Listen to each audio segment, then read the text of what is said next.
Good morning everyone. আজ হচ্ছে euro কিডসের summer camp day 1। সকাল সকাল রেডি হয়ে 40 মিনিট অপেক্ষা করে তারপর ট্রেন পেয়ে অবশেষে পৌঁছালাম পান্ডুয়ায়। গিয়ে তো অনেকক্ষণ আগেই সামার ক্যাম্পের অ্যাক্টিভিটিসগুলো স্টার্ট হয়ে গেছিলো। আমি যাওয়ার পর দেখলাম ওরা আর্ট অ্যান্ড ক্রাফটস করছিল, তারপর আমার ডান্স ক্লাস ছিল, তো সেগুলোও করলাম। তার আগে চলো দেখিয়ে দিই তোমাদের সুন্দর করে কত সুন্দর ঘরটাকে সাজানো।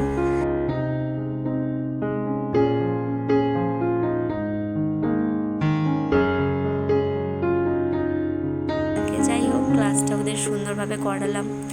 আমি তো ভীষণ ভয় পাচ্ছিলাম, এত বাচ্চা বাচ্চা সবাই, তো ওদেরকে হ্যান্ডেল করা খুব মুশকিল হয় ছোটদের।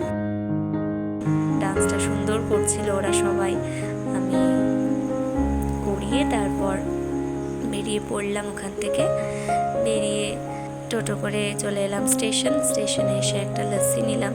সেদিন ছিল বীভৎস গরম, এত অত্যাধিক গরম, বাপরে বাপ, ট্রেনে মনে হচ্ছিল যে অগ্নিকুণ্ড জ্বলছে।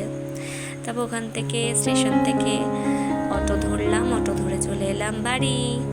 ওখান থেকে আবার হাঁটতে হয়েছে যদিও, আজকে যেহেতু বাবার সাথে গেছিলাম স্টেশন অবধি যাওয়ার সময়, সেই জন্যই হেঁটে হেঁটে আসতে হলো।